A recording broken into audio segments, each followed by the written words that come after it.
हरे राम राम राम हरे हरे, हरे कृष्ण कृष्ण कृष्ण हरे हरे, हरे राम राम राम हरे हरे, हरे कृष्ण कृष्ण कृष्ण हरे हरे, हरे राम राम राम हरे हरे, हरे कृष्ण कृष्ण कृष्ण हरे हरे, हरे राम राम राम हरे हरे, हरे कृष्ण कृष्ण कृष्ण हरे हरे, हरे राम राम राम हरे हरे, हरे कृष्ण कृष्ण कृष्ण हरे हरे, हरे राम राम हरे हरे, हरे कृष्ण कृष्ण कृष्ण हरे हरे, हरे राम राम हरे हरे, हरे कृष्ण कृष्ण कृष्ण हरे हरे, हरे राम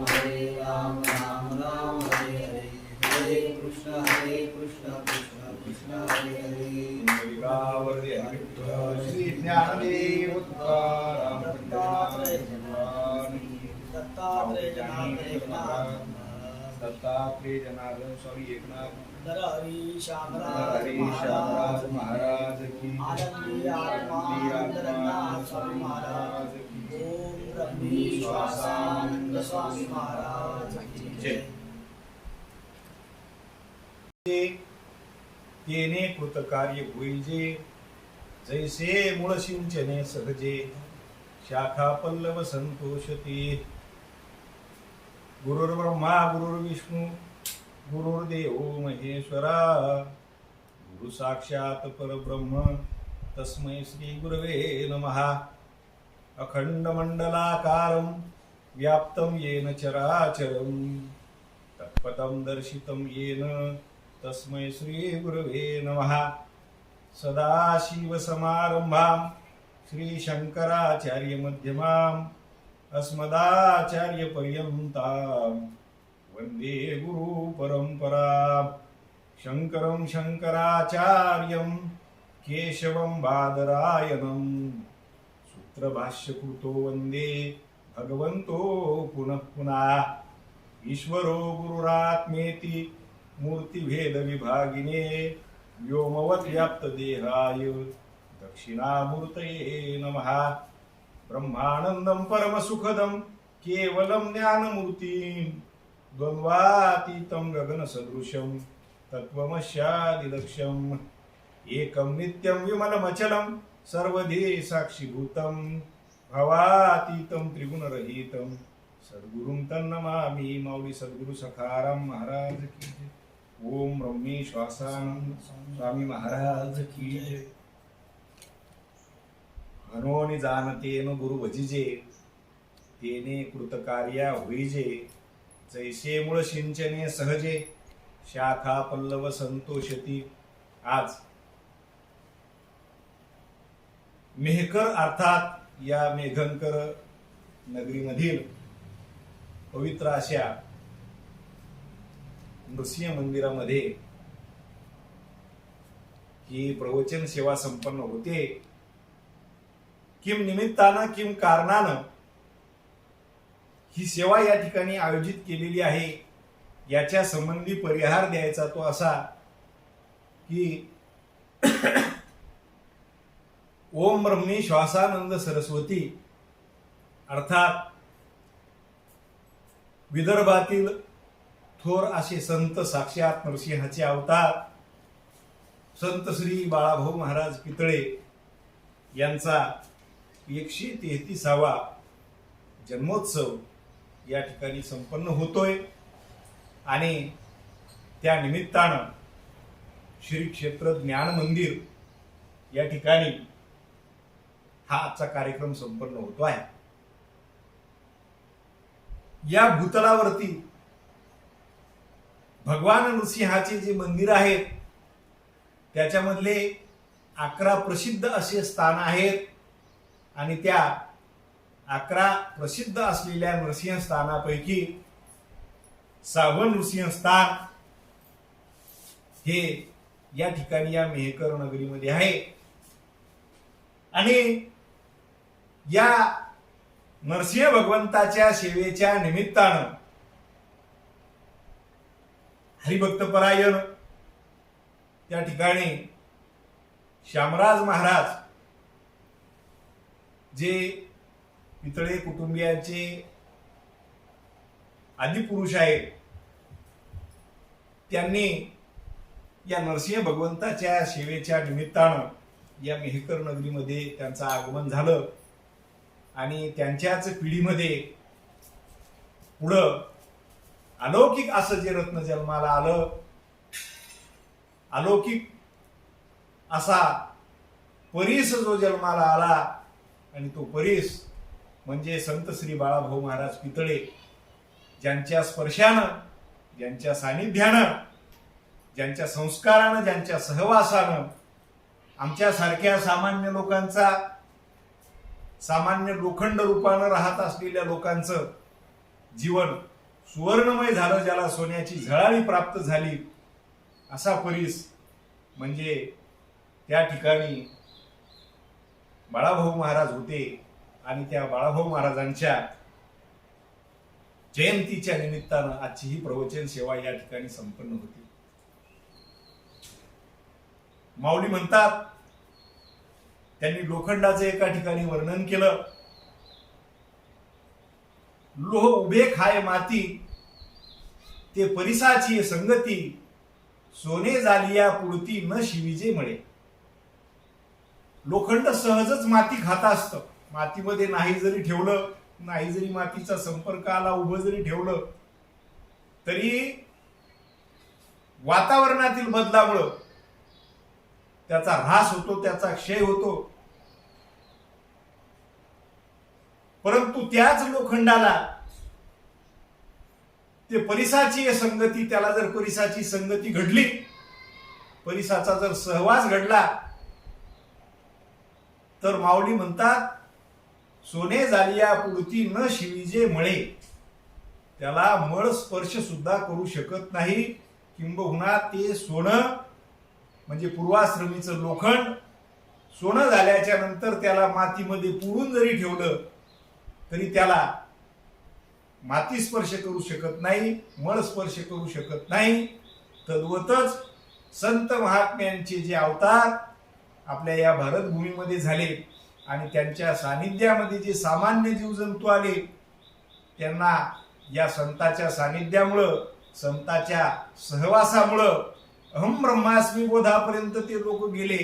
आणि एकदा या बोधापर्यंत पोचलेला माणूस, त्याला पुन्हा पतन होण्याचं कारण नाही, पुन्हा जन्म मरणाला येण्याचं कारण नाही, पुन्हा या संसार चक्रामध्ये गुंतून राहण्याचं काम नाही. आणि या संसार चक्रामधून सोडण्याचं काम ज्या संत मंडळींनी केलं, त्या संत मंडळींच्या पैकी एक अलौकिक असं रत्न असलेले बाळाभाऊ महाराज यांचा या मेहकर नगरीमध्ये जो जन्मोत्सव आज साजरा होतोय, त्या निमित्तानं ही सेवा आहे. एवढा परिहार किंबहुना या ठिकाणी देऊन आता आपण आपल्या आजच्या ओळीकडे वळणार आहोत. माऊली म्हणतात, म्हणून जाणतेनो गुरु भजीचे. आता या ओवीच्या सुरुवातीला म्हणोनी शब्द आलेला आहे. मग म्हणोनी आल्याच्या नंतर अगोदरच्या सुद्धा वाक्याला महत्व असतं. अगोदरची ओवी सुद्धा विचारात घ्यावी लागेल. काय आहे अगोदरची ओवी? ज्यावेळेस माऊलींनी ज्ञानेश्वरी ग्रंथाच्या निरूपणाला सुरुवात केली, त्यावेळेस सुरुवातीला त्यांच्या आवडीचा विषय की गुरुच्या चरणावर नतमस्तक व्हायचं किंबहुना भरभरून आपल्या श्रीगुरूंचं वर्णन करायचं. जवळजवळ सर्वच अध्यायामध्ये, ज्या अध्यायामध्ये सुरुवातीला अगोदरच्या अध्यायामधले राहिलेला विषय जर देवानं अर्जुनाला सांगितला असेल तर तिथं नाही, परंतु जिथं नवीन विषयात सुरुवात आहे अशा सर्वच अध्यायामध्ये श्रीगुरूंचं चिंतन माऊलींनी सुरुवातीला केलेलं आहे. आणि म्हणून सुरुवातीच्या पहिल्याच अध्यायामधली ही ओवी आहे. आणि याच्या अगोदरच्या ओवीत माऊली म्हणतात, का चिंतामणी आली हाती, सहज विजय वृत्ती मनोरथी, तैसा मी पूर्ण काम श्री निवृत्ती ज्ञानदेव म्हणे. का चिंतामणी आली हाती. चिंतामणी नावाचं रत्न एकदा का आपल्या हातामध्ये सापडलं, की कोणतेही सायास न करता, कोणत्याही प्रकारचे प्रयत्न न करता आपले सगळे मनोरथ पूर्ण होतात, तसा नाही का, त्या प्रकारे तैसा मी पूर्ण काम श्री निवृत्ती ज्ञानदेव म्हणे. तशा माझ्या सर्व कामना पूर्ण झाल्या. कोणाच्या कृपेमुळं? तर श्री गुरु निवृत्तीनाथांच्या कृपेमुळं माझ्या सगळ्या प्रकारच्या कामना पूर्ण झाल्या. मनुष्य जन्मामध्ये एकदा का कळायला लागलं की त्याच्या कामना बदललेल्या असतात. बालपणातल्या वेगळ्या, तरुणपणातल्या वेगळ्या, म्हातारपणातल्या वेगळ्या, बदलत जरी असल्या पण थांबत कधीच नाही. हे मात्र त्याचं वैशिष्ट्य. बरोबर. मग थांबतात कोणाच्या? काम वासना असेल, काम इच्छा असेल त्या ठिकाणी, किंवा कामना नाम पुढं काहीतरी करण्याची, प्राप्त करण्याची असेल, घालवण्याची सुद्धा असेल, जी इच्छा असेल, ही थांबते कधी? तर ही थांबणे आपल्या तुमच्या आमच्याकडून शक्य नाही. मग ही थांबते कधी? तर त्याच्यासाठीच पुढच्या ओळीमध्ये सांगितलं की तेने कृतकार्य होईजे. एकदा का कृतकार्य झालं की आपल्या सगळ्या इच्छा त्या ठिकाणी थांबतात, नाही का. म्हणून जाणते नो गुरु भजीचे. अगोदरच्या ओळीमध्ये पाहिलं आपण म्हणून का, अगोदरची ओळी पाहिली आणि म्हणून पासून आजची आपली प्रवचनाची ओळी आहे. म्हणून जाणते नो गुरु भजीचे तेने कृतकार्य होईजे, जैसे मूळ सिंचने सहजे शाखा पल्लव संतोषती. जाणत्या माणसानं गुरुला भजलं पाहिजे, गुरुची सेवा केली पाहिजे. काय फळ आहे गुरुच्या सेवेचं? गुरुच्या सेवेचं फळ सांगितलं की तेने कृतकार्य होईजे. झालं. या ओळीमधली अर्धीच ओळी सिद्धांताची आहे आणि उरलेली अर्धी जी ओळी आहे ती दृष्टांताची आहे, म्हणजे उपपत्ती आहे. काय उपपत्ती सांगितली? तुमच्या आमच्या सगळ्याच्या परिचयाची उपपत्ती सांगितली. आणखी 2-3 ओळ्या समोर दिलेल्या आहेत दृष्टांताची. परंतु पहिलाच दृष्टांत जर सगळ्यांच्या परिचयाचा असला आणि त्याच्या मध्ये कोणत्याही प्रकारचा न्यूनता जर नसली तर पुढच्या दृष्टांताकडे जाऊ नये. नाही, पण सहज परिचयाचा दृष्टांत आहे, सहज परिचयाची उपपत्ती आहे. काय उपपत्ती आहे? जैसे मूळ सिंचने सहजे शाखा पल्लव संतोषती. काय झालं? एकदा एक माणूस एका राजाच्या दरबारामध्ये, त्या राजाच्या सेवेमध्ये माळी काम करायचा, माळी म्हणून चाकरी करायचा. आणि त्या माळ्याला राजाची जी नेहमीची फिरण्याची बाग होती त्याच्या देखरेखीचं काम त्या माळ्याकडे होतं. झालं असं की त्या माळ्याला कुठंतरी बाहेरगावी जाण्याचं काम पडलं आणि त्याने आपल्या मित्राला सांगितलं की हे बघा, मी जवळजवळ 1 महिन्यासाठी बाहेरगावी जातोय आणि माझ्या बदलीमध्ये तुम्ही माझ्या बागेची देखरेख करा. मित्र असल्यामुळं मित्र तयार झाला. म्हटलं काही हरकत नाही, मी तुझ्या बागेची चांगल्या प्रकारे देखरेख करील. जाताना सुद्धा शेवटपर्यंत आपल्याला सूचना द्यायची सवय असते आणि जाताना सुद्धा त्यानं सूचना दिली आपल्या मित्राला, हे बघा चांगल्या प्रकारे देखरेख कर, म्हणजे माझ्या बागेची एवढ्या चांगल्या प्रकारे काळजी घ्यायची की महाराज जे या नगरीचे राजे आहेत ते कधी फिरायला बागेमध्ये येतील काही सांगता येत नाही. त्यांना एखादं रोपटं सुकलेलं दिसू नये, कुठंतरी पालापाचोळा पडलेला दिसू नये, कुठंतरी त्या ठिकाणी त्या बागेची अनावस्था झालेली आहे असं त्यांच्या नजरेत येऊ नये, याची तू काळजी घे. तो म्हटला काही हरकत नाही. तो मित्र आपला जो माळी होता तो गावाला निघून गेला आणि तो दुसरा जो मित्र होता तो त्या बागेची देखरेख करू लागला.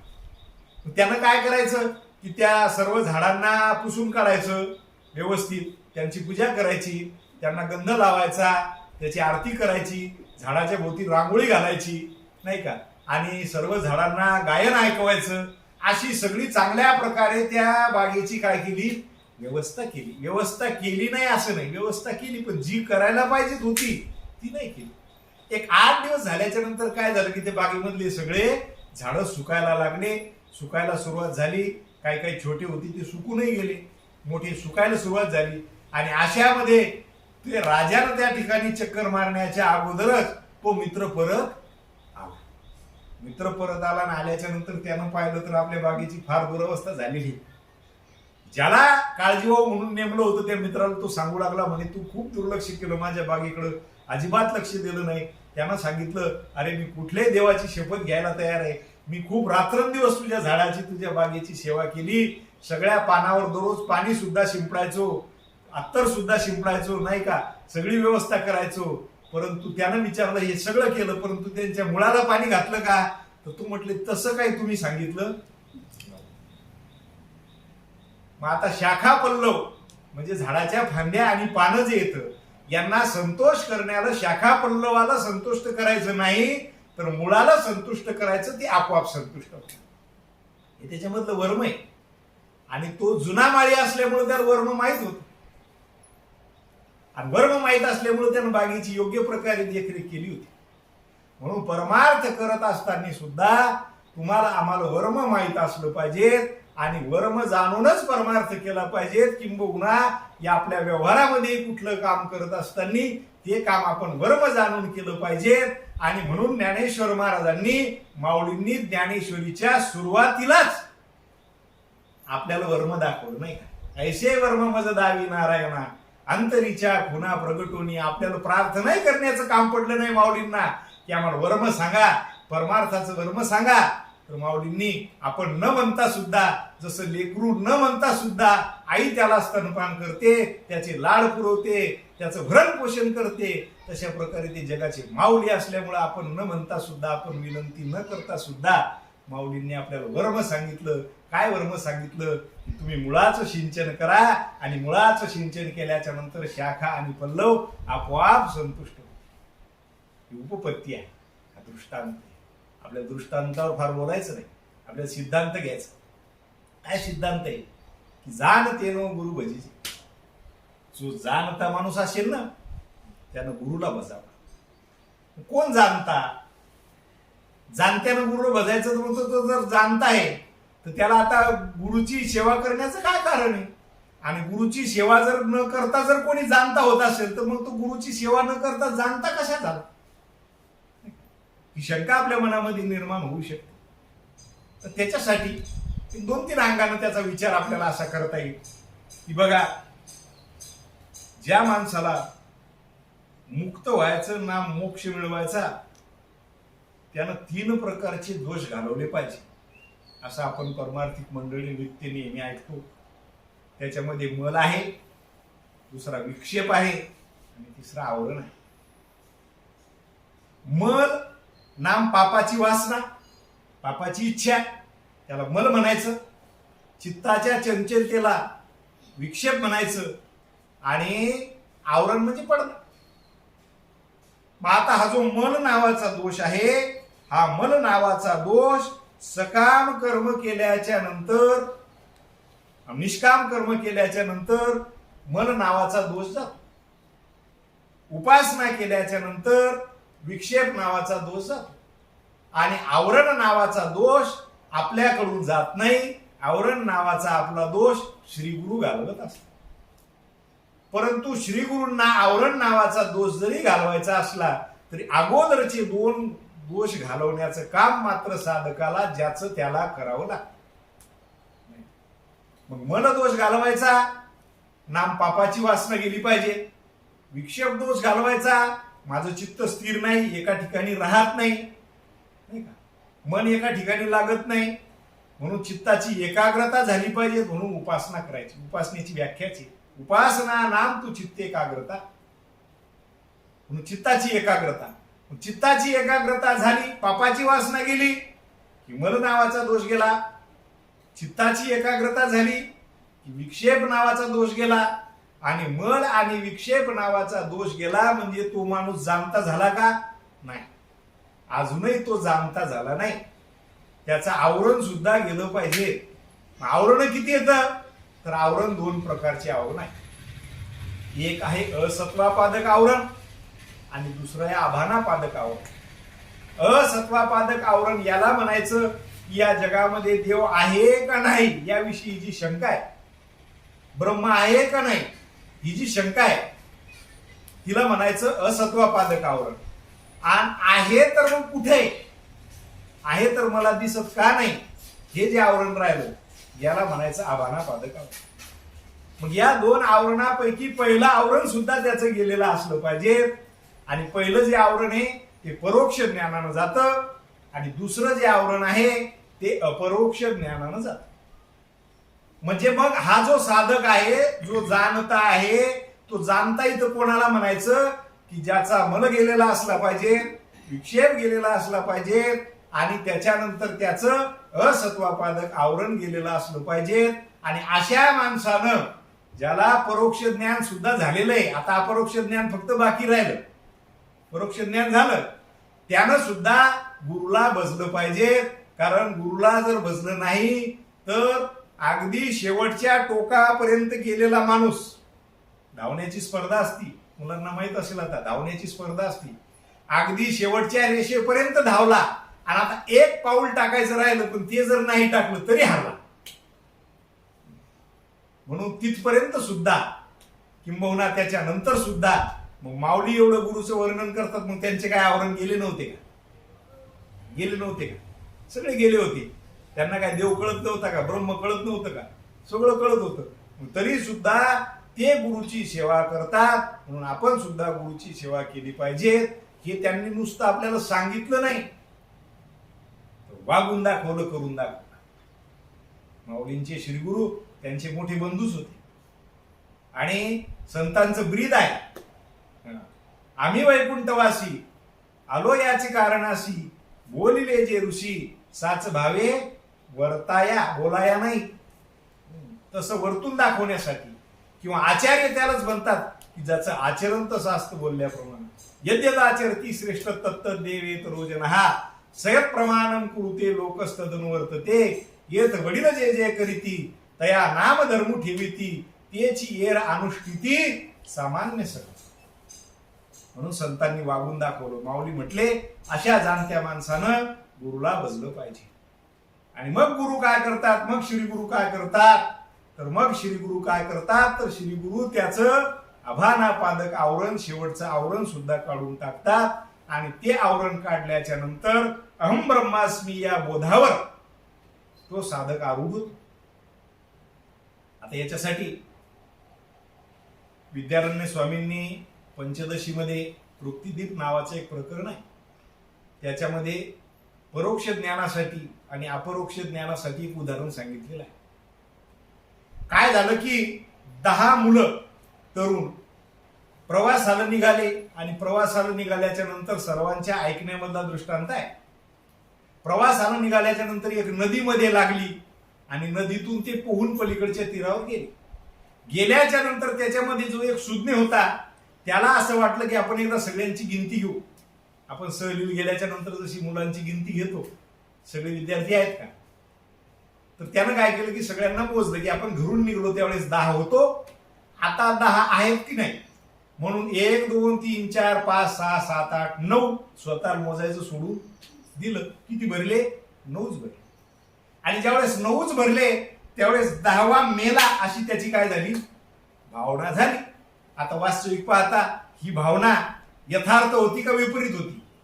विपरीत होती. भ्रम होता, भ्रम झाला होता त्याला. 10वा नाही हा त्याला भ्रम झाला होता. अतस्मिन तद्बुद्धी अध्यास, हा जे नाही तसं दिसणं त्याला अध्यास म्हणतात. असतं तसं न दिसता, नसतं तसं दिसणं त्याला अध्यास म्हणतात. त्याला भ्रम झाला की 10वा नाही. 10वा नाही म्हटल्याच्या नंतर आता त्याचे आई वडील आपल्याला विचारतील, आपण गावात गेल्याच्या नंतर काय उत्तर द्यायचं हा विचार मनाशी करून ते शोक करू लागले. आणि त्यावेळेस एक त्यांच्या परिचयाचा व्यक्ती त्या ठिकाणी सद्ग्रस्त त्या ठिकाणी आला, ज्याला शास्त्राच्या भाषेमध्ये आप्त म्हणतात. आणि न्यायशास्त्रामध्ये तर्कसंग्रहामध्ये त्याची व्याख्या आलेली. आप्तवाक्यम शब्द, हा शब्द प्रमाण कशाला म्हणायचं? तर आप्तवाक्याला शब्द प्रमाण म्हणायचं की ज्याच्या बोलण्यावर आपण विश्वास ठेवू शकतो, त्यानं सांगितलं तोंडानं की ते शब्द प्रमाण आहे. आप्त कोण? तर मग आप्ताची पण व्याख्या दिली. आपण आप्त कोणाला समजतो? जे रक्ताचे नातेवाईक आहेत, मित्रमंडळी आहेत, सगळे आप्त मंडळी लग्नाला हजर राहा असं लिहिलं असतं पत्रिकेमध्ये. परंतु शास्त्राच्या भाषेमध्ये आप्त ते नाही. आप्त कोण? तर आप्तच तू यथार्थ वक्ता, यथार्थ बोलणारा आप्त आहे. जो यथार्थ बोलतो, जसं आहे तसं बोलतो, त्याला आप्त म्हणावं. यथार्थ बोलणारा एक गृहस्थ त्या ठिकाणी आला आणि त्या गृहस्थानं सांगितलं की चिंता करू नका, दावा आहे. काय सांगितलं? दावा मेला नाही, दावा आहे. विद्यारण्य स्वामींनी लिहिलं, न मृतो दशमोशीती श्रुत्वा आप्तवचनम तदा परोक्षत्वेन ज्ञात्वा व्यक्ती स्वर्गादी लोक. दावा आहे, दावा आहे म्हटल्याच्या नंतर ते 9च्या 9 जण 10च होती ती वास्तविक, 10च्या 10 आणि त्यांचा जो नेता होता तो शांत झाला आणि त्यानं शोक करणं थांबवलं, रडणं थांबवलं आणि त्याला विश्वास आला. कारण आप्त होता समोरचा माणूस, विश्वास ठेवण्याच्या लायकीचा होता.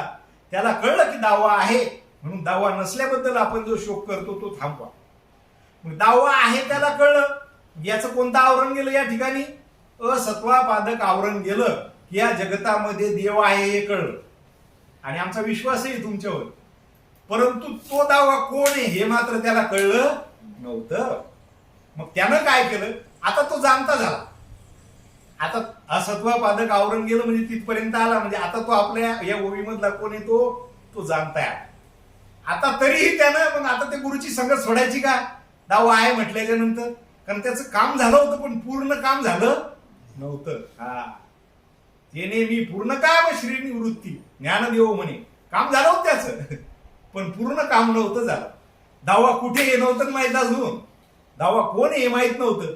त्यानं विनंती केली की महाराज तुम्ही म्हणता दावा आहे आणि माझं तुमच्या म्हणण्यावर विश्वास सुद्धा आहे, परंतु माझी विनंती आहे की तो दावा कोण आहे ते सांगा. आणि त्यावेळेस त्या ग्रहस्थानं काय केलं की सर्वांना रांगेमध्ये उभं केलं. याला शेवटी उभं केलं दावा कोण आहे विचारणाऱ्याला आणि मोजणं सुरू केलं. 1 2 3 4 5 6 7 8 9 आणि 10वा जो आहे तो तू आहे. त्वमेव दशमोशीती गणयित्वा प्रदर्शिता. नाही, त्वमेव दशमोशीती, तो 10वा जो आहे ना तो तू आहे. अपरोक्षतया ज्ञात्वा ह्रस्यमेव न रोदिती. ह्रस्यती इति न रोदिती म्हणजे अगोदर जो तो रुदन करू लागला आता हर्ष करू लागला की दावा आहे म्हणून. आणि त्याला कळलं की दावा आहे. कोण आहे दावा? दावा मीच आहे, दुसरा तिसरा कोणी नसून दावा मीच आहे. मीच आहे म्हटल्याच्या नंतर तो त्याला परोक्ष आहे का अपरोक्ष आहे? अपरोक्ष आहे. म्हणून संत सुद्धा ते अभानापादक आवरण सुद्धा आपलं घालवतात, असत्वापादक आवरण सुद्धा आपलं घालवतात आणि आपल्याला सांगतात की या जगतामध्ये जे ब्रह्म आहे ना ते ब्रह्म तू आहे. म्हणून तत्वमसी असा बोध श्री गुरु आपल्याला करतात.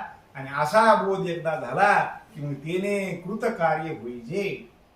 मग मात्र आपले सगळे काम झाले, मग आपले सगळे कार्य पूर्ण झाले. तेने कृत कार्य होईजे. मग परत उपपत्ती पुढे घ्या. जैसे मूळ सिंचने सहजे शाखा पल्लव संतोषती. त्या ग्रहस्थानं सांगितलं की तो दावा तू आहे. मग गुरुने उपदेश केला तत्वमसी, पण शिष्याला बोध जो झाला तो तत्वमसी नाही झाला. बरं का? त्याला काय बोध झाला?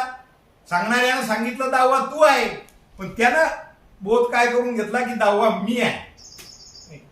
म्हणून श्रीगुरु आपल्याला सांगतात की ते ब्रह्म तू आहे, परंतु आपण म्हणायचं अहम ब्रह्मास्मी. त्यांनी सांगायचं तत्वमसी आणि शिष्यानं बोध करून घ्यायचा अहम ब्रह्मास्मी. मग एकदा का अहम ब्रह्मास्मी बोध झाला म्हणजे तेने कृतकार्य होईजे. कृतकार्य या शब्दाबद्दल थोडस बोलू. कार्य, कार्याची व्याख्या आहे प्रागभाव प्रतियोगित्व कार्यत्व. त्याच्या प्रागभावाचा जो प्रतियोगी असतो त्याला कार्य म्हणायचं. आणि कारण काय? तर त्या कार्याचं जे अधिष्ठान आहे, कार्य जर अध्यस्त असेल तर त्याचं जे अधिष्ठान आहे त्याला कारण म्हणतात. आता वास्तविक पाहता कार्य जर घालवलं आणि कारण जर कायम असलं तर त्या कार्याची निवृत्ती होत नाही. मग कशी निवृत्ती झाली पाहिजे त्या कार्याची? कारणासहित निवृत्ती झाली पाहिजे. ज्यावेळेस त्या कार्याची कारणासहित निवृत्ती होईल त्यावेळेस कृतकार्य, त्यावेळेस कृतकार्य होईजे. नुसतं कार्य होईजे नाही. आता आम्ही करला आलो आणि घरी गेलो म्हणजे एक काम झालं, पण तू परत यावं लागेल का? यावं लागेल, आणखी काम पडल्याच्या नंतर आणखी यावं लागेल. असं नाही. माऊलींनी त्याच्यासाठी सुंदर दृष्टांत दिला एका ठिकाणी. वरी वरी पालवी खुडीजे आणि मुळी उदक घालीजे, तरी कैसे नाशू निपजे तया वृक्ष. वरवर झाडाच्या फांद्या तोडणं चालल्या आणि मूळ मात्र कायम आहे, तर त्या वृक्षाचा कदापि नाश होणार नाही. म्हणून त्याचा जर नाश करायचा असला तर मुळासह नाश केला पाहिजे, कारणासह त्याची निवृत्ती केली पाहिजे. आणि मग आपल्याला जर घालवायचं असेल, आपलं काय कार्य आहे, कार्य काय काय करायचं, तुम्ही एकदा नरदेहाला आल्याच्या नंतर कार्य काय करायचं बरं का. हा, तर 4 प्रकारचे पुरुषार्थ प्राप्त करून घ्यायचे: धर्म, अर्थ, काम आणि मोक्ष. पुरुषाच्या इच्छेचा जो विषय त्या पुरुषार्थ, त्याच्यामध्ये धर्म, अर्थ आणि काम हे अवांतर पुरुषार्थ येतं आणि मोक्ष हा परम पुरुषार्थ आहे. मग मोक्ष मिळवायचा म्हणजे काय? तुकोबाराय म्हणले मोक्ष मेल्यापाठी आमाशी होईल. मेल्यावर मोक्ष होणार आहे का? लोक मेल्यावर भाषण करतात, यांना आता मोक्ष प्राप्त झाला, यांना ईश्वर चरणी चांगली जागा मिळो. तसं नाही. अहो, हे जे काय भवभ्रम आहे, हा जो जगत अध्यास आहे, हा तुम्ही असतानाच तुम्ही घालवला, झाली मोक्ष. ही काही मिळवण्याची वस्तू नाही. ज्याच्यामध्ये तुम्ही गुंतलेले हे गुंतलेपणा सोडला की आपोआप सहज मुक्तच आहे. मुक्त होता परिबळे झाला बद्ध, घेऊन या छंद माझे माझे. म्हणून मनुष्य मुक्तच आहे, परंतु घालवायचं त्याला काहीतरी. काय घालवायचं? तर हा भवभ्रम घालवायचा. एका ठिकाणी एक प्रमाण आहे तुकाराम महाराजांचं, की एक धरिला चित्ती आम्ही रखमाईचा पती, जेने झाले अवघे काम. तुकाराम महाराज म्हटले, आम्ही या रखमाईचा पती नाम श्री विठ्ठल चित्तामध्ये धरला तर आमचं सगळं काम झालं, अवघं काम झालं. आपलं कृतकार्याबद्दल बोलणं सुरू आहे. अवघं काम झालं. अवघं काम झालं म्हणजे काय? एखादं सांगा त्याच्यामधलं नेमकं काय झालं. तर तुकोबाराय म्हणतात, निवारिला भवभ्रम, या भवभ्रमाची निवृत्ती झाली. काम नाही, काम नाही, झालो पायी रिकामा, भावल्या त्या करू चेष्टा निश्चळ द्रष्टा बैसून. तुकोबाराय म्हणतात, काम नाही, काम नाही. काम नाही म्हणजे रिकामे बसले का मग ते त्याच्यानंतर? तसं नाही. जे काम करायचं होतं ते झालं, जे प्राप्त करायचं होतं ते मला प्राप्तच आहे. या बोधावर एकदा मनुष्य आरूढ झाल्याच्या नंतर, आणि जे घालवायचं होतं ते घालवण्याचं काही कारण नाही, ते माझ्यापासून वेगळंच आहे. आणि हा एकदा बोध माणसाच्या मनामध्ये झाला की त्याच्यासाठी त्या पंचदशी मध्येच एक श्लोक आहे बरं का. रामकृष्ण हरी. धन्योहम कर्तव्यम न मे विद्यते किंचित, धन्योहम प्राप्तव्यम सर्वमध्य संपन्नम. बरं का. आता मला कोणतंही कर्तव्य राहिलं नाही, कोणत्याही प्रकारचं काम राहिलं नाही. माझे सगळे काम झाले म्हणजे मी कृतकार्य झालो. ज्यावेळेस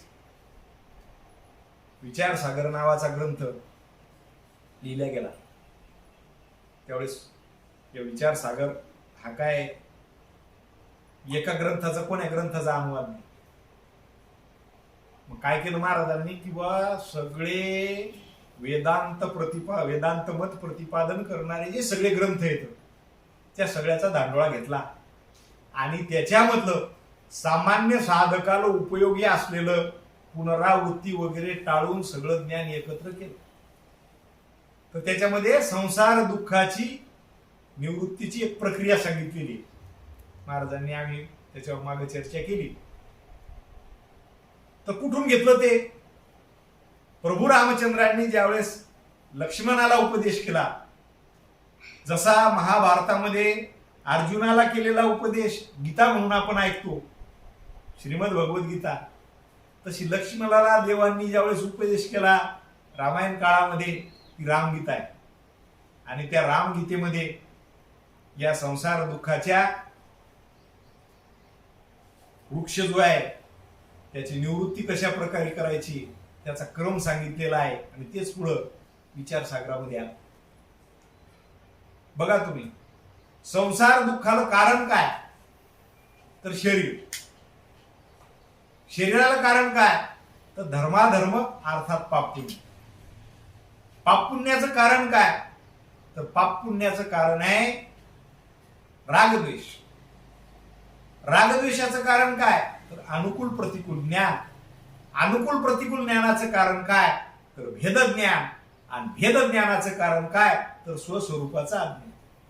म्हणजे आज तुम्ही आम्ही जे सगळे दुःख भोगतो, या सगळ्याचं मूळ शोधत शोधत शोधत अगदी शेवटच्या टोकापर्यंत गेलं तर आपण कुठं जाऊन पोचतो? तर स्वस्वरूपाचं अज्ञान या ठिकाणापर्यंत आपण जाऊन पोचतो. म्हणजे सगळं जर घालवायचं असेल तर अगोदर मुळावर घाव घातला पाहिजे. काय केलं पाहिजे? तर त्या स्वस्वरूपाचं अज्ञान घालवलं पाहिजे. स्वस्वरूपाचं अज्ञान घालवल्याच्या नंतर काय होईल की त्या ठिकाणी भेदज्ञान जाईल. भेदज्ञान गेल्याच्या नंतर काय होईल? अनुकूल प्रतिकूल ज्ञान जाईल. अनुकूल प्रतिकूल ज्ञान गेल्याच्या नंतर त्याचं कार्य काय? रागद्वेष. कारण गेल्याच्या नंतर कार्य जातं ना, रागद्वेष जातील. रागद्वेष गेल्याच्या नंतर काय जाईल? पाप पुण्य जातील. पाप पुण्य गेल्याच्या नंतर काय जाईल? तर शरीर जाईल. आणि शरीर गेल्याच्या नंतर काय जाईल? की संसार दुःख. असा क्रम आहे त्याच्यामध्ये. आणि म्हणून ज्यावेळेस कार्याची निवृत्ती करायची असती त्यावेळेस ती कार्याची निवृत्ती कारणासह कार्याची निवृत्ती झाली पाहिजे. आणि ती कारणासह कार्याची निवृत्ती करण्याचं काम श्री गुरु सोडून दुसरे कोणी करू शकत नाही. आणि म्हणून जाणत्या माणसानं श्री गुरुला शरण गेलं पाहिजे. एक व्यवहारातला दृष्टांत, कारण लाईव्ह प्रवचन असल्यामुळं सगळ्या प्रकारचे श्रोते ऐकतात, नाही का? नवीनही असतात, जुने असतात.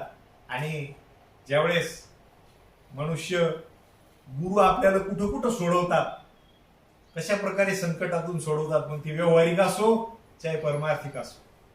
त्याच्यासाठी एक साधा दृष्टांत सांगतो. काय झालं की एका शिष्यानं आपल्या गुरुच्या आश्रमामध्ये राहून बऱ्याच प्रकारचं ज्ञान संपादन केलं, बऱ्याच प्रकारच्या विद्या संपादन केल्या, ग्रंथाचं अध्ययन केलं. आणि त्याच्यानंतर जवळजवळ 12 वर्ष गुरुगृह हे अध्ययन केल्याच्या नंतर तो शिष्य स्वगृही त्या ठिकाणी परत आला. आणि आल्याच्या नंतर त्यानं काय केलं की आपल्या विद्येच्या जोरावर लोकांशी वाद घालण्यास सुरुवात केली, वेगवेगळ्या लोकांना परास्त करायला सुरुवात केली. आणि कुठंतरी गुरूंच्या पेक्षाही मी पुढे गेलो अशी भावना त्याच्या मनामध्ये निर्माण झाली. म्हणजे एक दिवस एका राजाच्या दरबारामध्ये गेल्याच्या नंतर त्यानं अशक्य अशी एक प्रतिज्ञा केली. अशक्य प्रतिज्ञा काय केली की बा महर्षी अगस्तींनी समुद्रप्राशन केला होता. अगस्तींनी काय समुद्रप्राशन केला? मी सुद्धा एकटा समुद्र पिऊन दाखवू शकतो. आता वास्तविक पाहता तो राजाचा दरबार होता. त्या राजांनी सांगितलं काय हरकत नाही, किती तारखेला करतोय सांग. उद्या. उद्या म्हटल्याच्या नंतर त्यानं सांगितलं उद्या सगळ्या लोकांना समुद्राच्या काठावर बोलावून घ्या आणि हे जे महाराज आलेले आहेत नवीन, हे समुद्रप्राशन करणार आहेत. आपण म्हणे जर तुझ्याकडून समुद्रप्राशन केल्या गेला नाही तर त्याच ठिकाणी तुला सुळावर देण्यात येईल. काय हरकत नाही. आता प्रतिज्ञा तर केली, विडा तर उचलला, परंतु नंतर त्याच्या लक्षात आलं की आपल्याकडून हे शक्य नाही. वाचाळपणाच्या जोरावर आतापर्यंत आपण वेगवेगळ्या लोकांना परास्त केलं, वेगवेगळ्या त्या ठिकाणी कोट्या लढवून, भानगडी करून, लोकांना त्या ठिकाणी शब्दछल करून त्यांचा पराभव केला, परंतु हे काम काही शक्य नाही.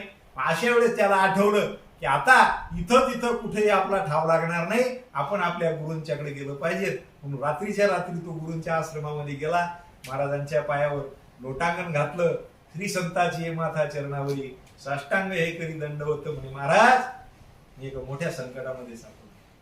काय संकट आलं तुझ्यावर? तर तू स्वतःच ओढून घेतलं. नाही म्हणे तसंच झालं, मी स्वतः संकट ओढून घेतलं, परंतु आता मात्र याच्यामधून वाचवण्याची जबाबदारी तुमची. गुरुजी म्हटले संकट तुम्ही आणायचे आणि त्याच्यातून बाहेर आम्ही काढायचं तुम्हाला. तुम्ही गुरु कशासाठी जाय? सांग म्हणे काय संकट आहे. त्यानं सांगितलं म्हणे असं असं मी समुद्रप्राशन करण्याची प्रतिज्ञा केली, करून बसलो आणि आता काय करावं? गुरुजी म्हटले केव्हा आहे कार्यक्रम? म्हणे उद्या 11 वाजता. सगळेजण समुद्र काठावर, मी पण येतो त्या ठिकाणी, तू निश्चिंतपणे जा, आत्मविश्वास ढळू देऊ नको, कॉन्फिडन्स न राहायचं. आणि तो शिष्य त्या ठिकाणी गेला, सगळे लोक जमा झाले, म्हटले मंत्री वगैरे प्रधान सगळे आले, आता करायची कार्यक्रमाला सुरुवात, काय हरकत नाही, येऊ दे म्हणे, आमचे गुरुजी येऊन राहिले, तेवढे फक्त एक 10 मिनिट थांबा. आले गुरु महाराज आल्यानंतर शिष्यानं काय केलं, गुरूंचं दर्शन वगैरे घेतलं आणि गुरुजींनी त्याच्या कानामध्ये काय सांगायचं ते वेळेवर सांगितल्याच्या नंतर राजानं घंटानाद केला आणि सांगितलं म्हणे, महाराज करा समुद्र प्रश्नाला सुरुवात, आम्ही व्हिडिओ शूटिंग करून घेऊ. त्यावेळेस त्याला गुरुनं मंत्र दिलाच होता, त्यानं सांगितलं मी समुद्र प्यायला सुरुवात करतो, परंतु ज्या नद्यांचं पाणी समुद्रामध्ये सध्या येतंय हे थांबवण्याचं काम तुम्ही अगोदर करा, म्हणजे मी लगेच माझ्या कामाला काय करतो, सुरुवात करतो. वास्तविक पाहता त्यांच्यासाठी ते सुद्धा काय होतं, अशक्य होतं. दृष्टांत हा सहज सांगितला, मुद्दाम सांगितला, सामान्य श्रोते कोणी नसतं व त्यांना असं म्हणू नये, परंतु नवीन मंडळीच्या साठी सांगितला. शेवटी कोण कामाला आलं, ज्यावेळेस त्याच्या जीवावर त्या ठिकाणी त्याचीच विद्या बेतली, त्यावेळेस सुद्धा गुरूंनीच त्याला त्या संकटामधून सोडलं. म्हणून सुद्धा जरी त्याला वाटत होतं मी जाणता झालो, जरी त्याला वाटत होतं की मी आता सगळ्या प्रकारच्या विद्या शिकलो, तरी सुद्धा गुरुची सेवा सोडू नये. म्हणून जाणतेन गुरु भजिजे येणे कृतकारी होईजे. नाही मग काय होईल, माऊलींनी त्याच्यासाठी ज्ञानेश्वरीमध्ये स्वतंत्र ओव्या दिल्या का बरं. ते तर सेवा हा दारवंटा, काय ती सुरुवात त्याची, ज्ञानाचा कुठा, ते तर सेवा हा दारवंटा, स्वाधीन करी सुबटा ओळगुनी, तनु मनु जीवे चरणाशी लागावे, अगरवता करावे दास्य सकळ. मग अपेक्षित जे आपुले तेही सांगतील कुशिले, जेने अंतकरण बोधले संकल्पा नये. आपलं अंतकरण त्याचा एक भाग आहे मन, आणि मनाचं काम आहे संकल्प विकल्प करणं. आणि मग हे संकल्प विकल्प करणं ते थांबवतं कधी, गुरूंनी बोध केल्याच्या नंतर. गुरु बोध कधी करतात, तर गुरुची सेवा केली पाहिजे. ज्ञानाचा कुरुठा म्हणजे ठेवा ना, बँकेमध्ये ठेवलेली असती आपली, तशी जुन्या काळामध्ये लोक घरामध्ये पुरून ठेवायचे. तुका म्हणे होता ठेवा, आणि तो या भावा सापडला. ठेवला आपल्या पूर्वजांनी, पण आपल्याला सापडला नाही तर काय उपयोगाचा. होता तो सापडत असतो, जो असतो तो सापडत असतो. तसा इथं ज्ञानाचा कुरुठा आहे, परंतु त्याच्याकडे जाण्याचा प्रवेशद्वार काय, दारवंटा काय, तर ते तर सेवा हा दारवंटा. सेवेच्या माध्यमातून त्या ज्ञानाच्या ठेवेपर्यंत आपल्याला जाता येतं. आणि ती कोणाची सेवा, तर गुरुची सेवा, श्री गुरूंची सेवा. गुरूंची सेवा केली की त्या ठेव्याचं दार आपल्याला सापडतं. ते तर सेवा हा दारवंटा. आणि मग श्री गुरु स्वतःहून आपल्या स्वाधीन करते, स्वाधीन करी सुबटा ओळखून. पुन्हा काय करायचं शिष्यांनी, तनु मनु जीवे, तन मन प्राण अर्पण करून चरणाशी लागावे आणि दास्य करायचं. श्री गुरूंचं कसं करायचं, अगरवता करावे दास्य सकळ. मग अपेक्षित जे आपले तेही सांगतील पुसले.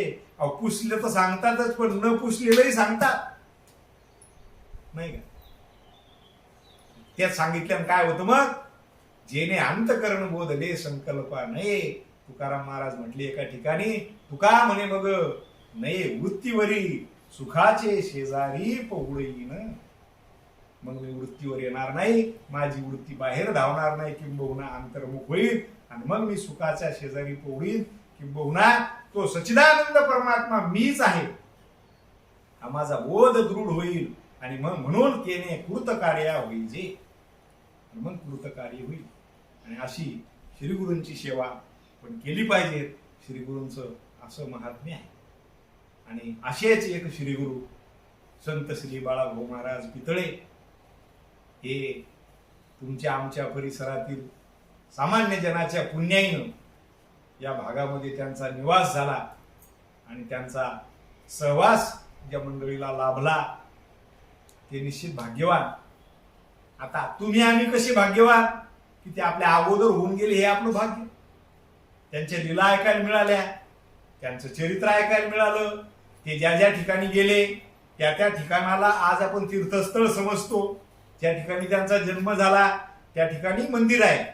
ज्या ठिकाणी काशी क्षेत्रामध्ये महाराजांची समाधी झाली त्या ठिकाणी मठ आहे, मंदिर आहे. दिंडीची परंपरा चालू आहे. ज्ञान मंदिर ज्या ठिकाणी ज्ञानाची अखंड साधना केली जाते ते सुद्धा कायम आहे. आणि अशा या महाराजांचा सहवास लाभला म्हणून तुम्ही आम्ही सुद्धा निश्चित भाग्यवान आहोत. म्हणून श्री गुरूंच्या पूजेच्या बद्दलचाच महाराजांच्या जीवनामधला एक प्रसंग या ठिकाणी मला सांगावा वाटतं.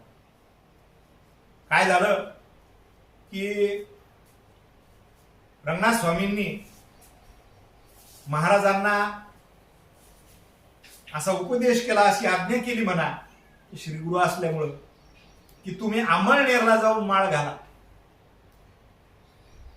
माळ जी घालायची तुम्हाला, तुळशीची माळ धारण करायची, ती मी न घालता तुम्ही अमळनेरला जा आणि त्या ठिकाणी सखाराम महाराजांचं परंपरा, वंश परंपरा, ज्ञान परंपरा त्या ठिकाणी चालू आहे. आणि त्या परंपरेमध्ये जे कोणी पुरुष असतील त्यांच्या हातानं माळ घालण्यासाठी तुम्ही अमळनेरला जा, असा उपदेश त्या ठिकाणी रंगनाथ स्वामींनी बाळाभाऊ महाराजांना केला. आणि गुरुच्या वचनावर दृढ अशी श्रद्धा असल्यामुळं महाराज तत्काळ त्या ठिकाणी त्यांनी अमळनेरसाठी प्रस्थान केलं.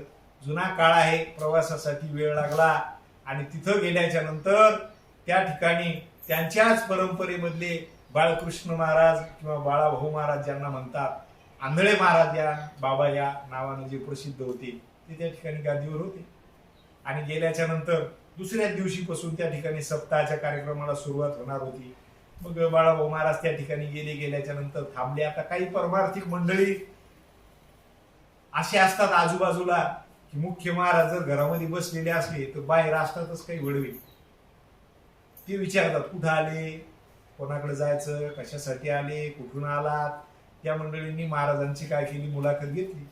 आता हे सुस्वभावी नाही का, कोणालाही कटू उत्तर न देणारे संत असल्यामुळं तुकोबाराच्या म्हणण्याप्रमाणे मृदू सभाय नवनीत तैसे सज्जनाचे चित्त. नवनीत नाम लोणी, आतून आणि बाहेरून जसं नरम असतं, मृदू असतं, तसं सज्जनाचं चित्त असतं. कोण निंदा केली काय, कोण टोचून बोललं काय, त्याला कटू बोलायचं नाही. पण आपली काय खरी माहिती होती ती सगळी सांगून दिली की मी माळ घालण्यासाठी या ठिकाणी आलो. आता त्या ठिकाणी काही टाळकरी मंडळी होते, चोपदार होत आहेत. त्यांनी सांगितलं इथं तशी माळ घातल्या जात नाही, फुकट इथं कुठलंही काम होत नाही, त्याचा मोबदला द्यावा लागतो. बाळाभाऊ महाराजांना वाटलं की मी मोबदला तर काही सोबत आणला नाही, महाराजांनी तर तसं काही सांगितलं नाही. आता हे मंडळी मोबदल्याची गोष्ट करतात. त्यांनी विचारलं काय मोबदला आहे सांगा. तर त्या चोपदारानं सांगितलं की तुम्हाला 7 दिवस या ठिकाणी विना घ्यावा लागेल. आता माळ घालायचीच अशी आज्ञा असल्यामुळं आणि इच्छा सुद्धा असल्यामुळं बाळाभाऊ महाराज सहज तयार झाली. त्यांनी सांगितलं काय हरकत नाही, मी विना घ्यायला तयार आहे म्हटल्याच्या नंतर एक आट मान्य केली की समाजाचा एक स्वभाव आहे दुसरी आट टाकायची. त्यांनी सांगितलं विना घ्यायचा, परंतु 7 दिवस कोणाजवळ द्यायचा नाही. लघुशंकेला शौचाला सुद्धा जायचं नाही, अन्न पाणी घ्यायचं नाही. कोणी तुमच्या जवळचा विना जोपर्यंत स्वतःहून घेत नाही तोपर्यंत द्यायचा नाही. माझ्या जवळचा विना घ्या असं कोणाला म्हणायचं नाही. आणि आजकाल तुम्ही पहा लोकांना सगळं चालतं, फक्त विना घ्यायला चालत नाही. सप्ताहामध्ये सगळं चालतं. पोस्टरमध्ये नाव पाहिजेत, पंगत घेतात, अन्नदान करतात, वेगवेगळ्या प्रकारची देणगी सुद्धा देतात, बॅनर छापतात, काय असेल नसेल ते सगळं करतात. फक्त विण्याचं तेवढं सांगू नका म्हणे महाराज, विना घेत नाही. म्हणून त्या चोपदारानं महाराजांच्या जवळ विना दिला. दुसऱ्या दिवशी सप्ताह प्रारंभ झाला. 7 दिवस पर्यंत बाळाभाऊ महाराजांनी विना घेतला. काय गुरुनिष्ठा, काय त्या गुरुच्या वचनावर असलेली त्यांची श्रद्धा होती बरं का.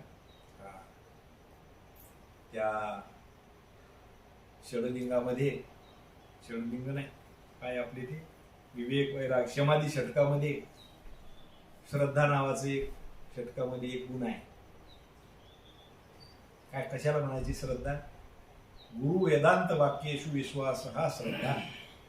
गुरुच्या आणि वेदांताच्या वाक्यावर असलेला विश्वास त्याला श्रद्धा म्हणायची. तुम्ही आम्ही म्हणतो आमची या देवावर श्रद्धा आहे, आमची या महाराजावर श्रद्धा आहे. महाराजांनी जर सांगितलं का आजची एकादशी करा मग तेवढं सोडून बोलावं, मी फराळ आणून देतो तुम्हाला, काय श्रद्धा आहे? परंतु त्यांची श्रद्धा होती, गुरुच्या आणि वेदांताच्या वाक्यावर विश्वास होता. 7 दिवस अखंड विना घेतला. आणि 7 दिवसाच्या त्या श्रमामुळे महाराजांचे पाय सुजले, झोप नाही, खाणं पिणं नाही, बाहेर जाणं नाही, आणि त्याच्यामुळे त्यांच्या प्रकृतीला प्रचंड त्रास होऊ लागला. आणि अशा वेळेस त्या आंधळे बाबांना साक्षात सखाराम महाराजांनी त्यांच्या पुढे उपस्थित झाले आणि सांगितलं, अरे तू सप्ताह करतो का पाप करतोय? नामस्मरणासाठी पुण्य संचयासाठी कार्यक्रम उभा केला का पाप करण्यासाठी उभा केला? महाराज काय चुकलं? अरे जे नरसिंहाचा साक्षात अवतार आहे, ज्यांच्या कृपेमुळं मला नरसिंह जयंतीच्या दिवशी माझा मोक्ष झाला सखाराम महाराजांचा, ते साक्षात नरसिंह तुझ्या दरबारामध्ये या ठिकाणी हजर आहेत आणि तू त्यांना विना देऊन एवढे दिवस त्रास देतोस. कोण आहे तो म्हणजे विना घेऊन बाहेर मुलगा उभा आहे? आंधळे महाराज धावतच आले. धावतच आल्यानंतर त्यांनी बाळाभाऊ महाराजांचे पाय धरले आणि विना त्यांच्याकडून काढून घेतला. त्यांची क्षमा याचना केली आणि क्षमा याचना केल्याच्या नंतर विचारणा केली, पृच्छा केली, कुणीकडे आले, कशासाठी आलात तुम्ही? त्यावेळेस बाळाभाऊ महाराजांनी नम्रपणे सांगितलं की महाराज, आमच्या गुरुदेवांनी आज्ञा केली की तुमच्या हातात माळ घाला. वास्तविक पाहता ते सुद्धा सुज्ञ होते. त्यांनी विचार केला की आता एकदा जर आपण यांना माळ घातली तर यांची पाद्यपूजा नंतर आपल्याला करता येणार नाही. म्हणून आंधळे महाराज म्हटले, मी तुम्हाला माळ घालायला तयार आहे. रंगनाथ स्वामींची आज्ञा आहे म्हटल्याच्या नंतर माझ्यासाठी सुद्धा ती आज्ञा प्रमाण आहे. पण आमची एक विनंती आहे म्हणे महाराज, की अगोदर आम्हाला तुमचं पूजन करू द्या. तुमचं पूजन यथासांग केल्याच्या नंतर मी तुम्हाला माळ घालेन. आणि बाळाभाऊ महाराजांनी सुद्धा ती विनंती मान्य केली आणि आंधळे बाबांनी बाळाभाऊ महाराजांची यथासांग अशी पाद्यपूजा त्या ठिकाणी केली आणि ती पाद्यपूजा केल्याच्या नंतर त्यांनाच माळ घातली. वास्तविक पाहता ते सुद्धा जाणतेच होते, हे त्यांचे गुरु पण नव्हते. परंतु या परत आपल्या ओळीमध्ये की म्हणून जाणते नो गुरु भजिजे, जाणत्यानं गुरु भजले पाहिजेत. किंबहुना गुरुची पूजा तोच करतो जो जाणता असतो, तेने कृत कार्य होईल. असे बाळाभाऊ महाराज आपल्या परिसरामध्ये होऊन गेले. ज्यांनी विदर्भामधली पहिली दिंडी काढण्याचं काम केलं, पंढरपूरची वारी करण्याचं, पैठणची वारी करण्याचं काम आपल्या भागामधून ज्यांनी केलं. सामान्य मंडळींना ज्यांना वारी काय माहित नव्हतं, वारी तिकडून निघायची, आळंदी देऊ क्षेत्रावरून मोठमोठ्या दिंड्या निघायच्या आणि आपल्याकडून कोणी जात नव्हतं. पंढरपूर आपल्याला दूर आहे, परंतु त्यावेळेस असाध्य असणाऱ्या अशा गोष्टी सुद्धा सहज साध्य करून दाखवल्या आणि म्हणून महाराजांचे आपल्यावर उपकार आहे. आज हा वारकरी जो कपाळाला अष्टगंध लावतात, सामान्य श्रोतू वर्गांना, जे नवीन ऐकणारे, दुरून ऐकणारे, त्यांना कदाचित माहित नसेल, तर ती पद्धत सुद्धा, ती परंपरा सुद्धा त्या ठिकाणी बाळाभाऊ महाराजांनी सुरू केली. मुदगल शास्त्री नावाचे एक पंडित, त्यांनी पंढरपूरला महाराजांचा सप्ताह ठेवला आणि त्या सप्ताहामध्ये वारकऱ्यांची सेवा करत असताना त्या ठिकाणी बाई होते, त्यांचं काय, चतुराबाई नावाच्या. तर त्या चतुराबाई असतील आणि ते शास्त्री असतील, ही महाराजांची सेवा करायचे, वारकऱ्यांची सेवा करायची. आणि महाराजांचा नामस्मरण सप्ताह म्हटल्याच्या नंतर ज्या ज्या लोकांच्या कानावर ही वार्ता पंढरपूर क्षेत्रामध्ये गेली, सर्व लोक त्या ठिकाणी महाराजांच्या कीर्तनाला येऊ लागले, श्रवणाला येऊ लागले, त्या ठिकाणी सत्संगाला येऊ लागले. आणि मग त्या चतुराबाईंनी काय करायचं की जुन्या काळामध्ये बुक्का वारकऱ्याला लावायचे, बुक्का तुम्हाला आम्हाला लावायचा आणि अष्टगंध जो आहे तो फक्त देवाला लावायचा, अशी पद्धत होती. परंतु त्या चतुराबाई काय करायच्या की तो अष्टगंध सुद्धा व्यवस्थित त्या ठिकाणी पाण्यामध्ये भिजवून, पाण्यामध्ये काढून बाळाभाऊ महाराजांचं सुद्धा पूजन करायचे. महाराज म्हटले, चतुराबाई तुम्ही हे काय करता? अहो, हा अष्टगंध देवाला लावण्यासाठी आहे, हा माणसांनी, वारकऱ्यांनी नाही लावायचा. तर त्यावेळेस पहा, त्या चतुराबाई नावासारख्या चतुर होत्या आणि नुसता बुक्का आपल्यालाही शोभला नसता, म्हणून त्या चतुराबाईची सुद्धा आपल्यावर उपकार आहे बरं का महाराजांच्या निमित्तानं. त्या चतुराबाई चतुरच होत्या. त्या म्हटल्या, महाराज तुम्ही आमच्यासाठी देवच नाही का, आमचे देव तरी दुसरे कोणी, दुसरे कोण नाही. खरा देव तर आम्हाला पाहायला भेटला नाही. तुम्हीच आमच्यासाठी देव आहे आणि म्हणून तुम्हालाच देव समजून मी या ठिकाणी अष्टगंध लावते आणि तुमच्या सोबत जे मंडळ येतं ते सुद्धा माझ्यासाठी देव आहे. सर्वाभूती परमेश्वर पाहण्याची दृष्टी त्या ठिकाणी त्या चतुराबाईला जी प्राप्त झाली ना, तो परिसस्पर्श आहे.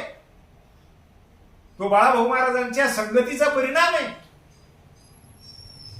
संतांच्या संगतीनं कोण कधी उतरून जाईल काही सांगता येत नाही. वास्तविक पाहता त्या बाईचा इतिहास चरित्र जास्त उपलब्ध नाही, परंतु काही चांगला असेल असं मला वाटत नाही पूर्वाश्रमीचं. परंतु ज्या नारद महर्षींच्या एका संवादामुळं वाल्याचा वाल्मिकी होतो, तो संत संगतीचा परिणाम आहे. आणि तोच परिणाम त्या ठिकाणी त्या चतुराबाईवरती झाला आणि त्या चतुराबाईंनी बाळाभाऊ महाराजांमध्ये तर देव पाहिलाच, पांडुरंग परमात्म्याचं दर्शन केलंच, परंतु त्यांच्या सोबत असलेल्या मंडळीमध्ये सुद्धा त्यांना देव दिसू लागला आणि देव समजून सगळ्यांना अष्टगंध लावण्याचं काम त्या माऊलीनं केलं. आणि म्हणून ती परंपरा त्या दिवशीपासून चालू होऊन आज तुम्ही आम्ही सगळेजण वारकरी अष्टगंध लावतो, स्वतःलाही लावतो. कारण अहम ब्रह्मास्मी या बोधावर आरूढ नसले जरी झाले तरी होण्याची वाटचाल मात्र सुरू झालेली आहे. आणि दुसऱ्याच्या ठिकाणी आपल्याला देव दिसायला सुरुवात झालेली आहे. दुसऱ्याला सुद्धा अष्टगंध लावण्याची पद्धत त्या दिवशीपासून सुरू झाली बरं का. त्या ठिकाणी आस्तिक आणि नास्तिक या विषयावर अर्जुनासोबत देवाची चर्चा चालू होती. त्यावेळेस माऊलीच्या तोंडातून वाक्य आहे, हे जगची पुरुषोत्तमू ऐसा साचा जयाचा मनोधर्मू तया आस्तिकाचा आश्रमू पांडवागा. अरे हे जग जग नसून जगच पुरुषोत्तम आहे, नाम हे जग सगळं देव आहे. असा ज्याचा खरा मनोधर्म झालेला आहे, असा साचा जयाचा मनोधर्म, बरोबर बोलण्यापुरता नाही, अशा ज्याच्या मनाची खरी भावना झाली तया आस्तिकाचा आश्रम पांडवा. तो माणूस खरा आस्तिक आहे, त्याला आस्तिक म्हणायचं. आणि ते आस्तिकपणा आपल्यामध्ये रुजवण्याचं काम म्हणजे देवदेव मान करतो, दगडाच्या देवाला पुजतो, मंदिरामध्ये प्रदक्षिणा करतो म्हणजे आस्तिक नाही. ज्या दिवशी त्याला जग जग नसून जनार्दन दिसेल, ज्या दिवशी त्याला जग जग नसून देव दिसेल. अहो विश्वरूप दर्शन लोक म्हणतात विश्वरूप दर्शन, तरी अर्जुनाला देवानं काय दाखवलं? काय दाखवलं? की विश्व नसून कोण आहे? मीच आहे. झालं विश्वरूप दर्शन. टीव्ही मध्ये दाखवतात की खूप मोठे मुख लावलेले येतं, खूप शंख वगैरे शस्त्र हातामध्ये धरलेले येतं, म्हणजे विश्वरूप दर्शन का? नाही. अहो काहीतरी दाखवायचं म्हणून, काल्पनिक काहीतरी वर्णन करायचं म्हणून. विश्वरूप दर्शन तुम्हाला आम्हालाही होणार आहे. कधी होणार आहे? तुम्हाला आम्हाला विश्वरूप दर्शन देव नाही दाखवणार, तुम्हाला आम्हाला विश्वरूप दर्शन श्री गुरु दाखव. आणि तसं विश्वरूप दर्शन त्या ठिकाणी त्या चतुराबाईला झालं, बाळाभाऊ महाराजांच्या संगतीमुळे झालं, त्या मुदगल शास्त्रींना झालं. नवे नवे आपली प्रवचनाची वेळ सीमित आहे. अनेक प्रकारच्या लोकांचा उद्धार, सगळ्या जाती धर्माच्या, सगळ्या स्तरातील, नाही का, सगळ्या आर्थिक स्तरामध्ये सुद्धा लहान मोठे असलेले, जातीय स्तरामध्ये सुद्धा लहान मोठे असलेले, पुरुष असतील स्त्री असतील, या सगळ्यांना त्या ठिकाणी त्या परमात्मा प्राप्तीपर्यंत नेण्याचं काम, परमार्थ सोपानापर्यंत नेण्याचं काम ज्या बाळाभाऊ महाराजांनी केलं, त्या बाळाभाऊ महाराजांचा आज जयंती उत्सव या ठिकाणी आपण साजरा करतोय. या मेहकर क्षेत्रामध्ये या पितळे मंडळींचे जे पूर्वज आहेत, बाळाभाऊ महाराजांच्या 8 पिढी अगोदर हरिभक्तपरायण श्यामराज महाराज हे या मेहकर क्षेत्रामध्ये आले आणि त्यांनी नरसिंहाची उपासना या ठिकाणी सुरू केली. भगवान नरसिंहाच्या कृपेनं त्यांच्याच पिढीमध्ये नरसिंहाचा अवतार होणार हे श्यामराज महाराजांना माहित होतं बरं का. पण नेमका कुठं होईल हे कदाचित त्यांना नसेल माहीत, किंवा असेलही तरी पुढे बघायला ते हजर नसतील. आणि म्हणून 8व्या पिढीमध्ये पुढं हरिभक्तपरायण असलेले असे प्रल्हाद बुवा आणि मातोश्री काशी माता यांच्या पोटी शके 1810 शक आहे. आणि इसवी सन आहे 1888. या दिवशी ज्येष्ठ शुद्ध तृतीया ही तिथी होती. मंगळवार दिवस होता. पुनर्वसू नावाचं नक्षत्र होतं आणि सूर्योदयाच्या उपरांत ती घटिकापळ त्यावेळेस घड्याळ नसल्यामुळे लिहून ठेवलेले आहेत. साधारणपणे आजच्या दृष्टीनं जर विचार केला तर 10:23 ती वेळ होती सकाळची. आणि अशा या पावन अशा मुहूर्तावर त्या ठिकाणी साक्षात भगवान नृसिंह, साक्षात भगवान पांडुरंग परमात्मा, साक्षात ते जगत अवतारानं नटलेलं जे परब्रह्म आहे ते परब्रह्म त्या ठिकाणी या प्रल्हाद बुवा आणि काशीमाता या दाम्पत्याच्या पोटी या मेहकर नगरीमध्ये त्या ठिकाणी प्रगट झालं. आणि त्यांचा 133वा हा आजचा असा जन्मोत्सव आहे.